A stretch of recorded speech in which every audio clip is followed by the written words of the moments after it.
bringing you the news and information you need from the people making a difference. This is Comcast Newsmakers.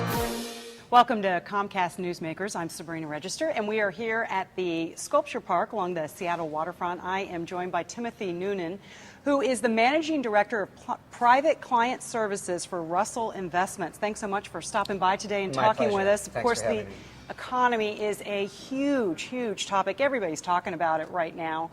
What are you seeing? You guys are a global investment company, so you've got your fingers on the pulse everywhere worldwide. What are you seeing and what are you hearing as far as right now and as we move into the months ahead in 2009? Well, the economy is in real trouble right now. We are in the midst of a severe recession. We know that recession began in December of 2007. We've seen horrendous reflections of that in the capital markets, not only the seizure of the credit markets earlier this year following the failure of Lehman Brothers, but in volatility levels in equity markets globally that are off the charts. So, words fail to describe 2008. Horrendous, apocalyptic, pick a word. I mean, it's hard to overstate what a bad experience investors of all types had in 2008. Our view, however, is that the sun does come out tomorrow. If not exactly tomorrow, it will later this year. We believe that there are already early signals of economic recovery that we expect to see priced into the market in the second or the third quarter of this year. We believe that the U.S. markets will lead the way globally. And in general, we have not thrown in the towel on the idea of prudent diversification. Our advice to clients is to stay diversified, to remain exposed to risk assets, both equities and bonds, holding them in prudent proportions in an asset allocation that best reflects their appetite for risk.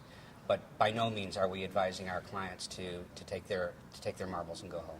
And you just said you think that the U.S. will lead the way.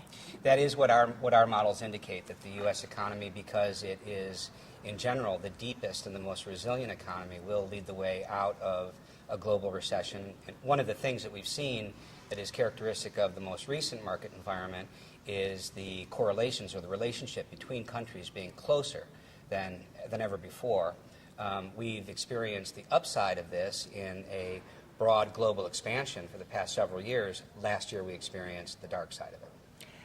For those investors out there, what's the one mistake you would say that they make?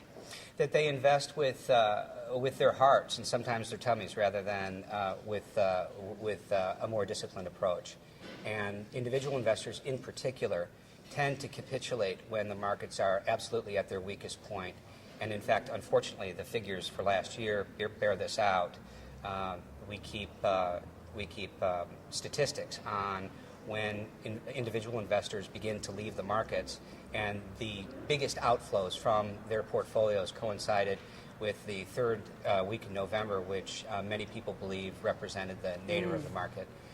It was certainly the nadir of the market in 2008. So what's stable right now if you're giving some advice to investors? What's good areas to look at? What should people be doing? What advice in general are you giving them? Well, for the most part, when in the face of ignorance, you diversify, and because you don't know in advance what single asset is going to perform the best, the most rational decision in the face of that ignorance is to diversify across a basket of assets. And in fact, that is the core of the advice that we provide to our clients, is how to diversify across a basket of assets, and that includes stocks, bonds, U.S. stocks, non-U.S. stocks, bonds of different types of credits and durations and so forth. For the most part, particularly given the volatility we have right now, the more diversification, frankly, the better. The better. All right. Timothy Noonan with Russell Investments. Thanks so much for speaking with us today. My pleasure. Thanks for watching Comcast Newsmakers and Headline News at the top of the hour.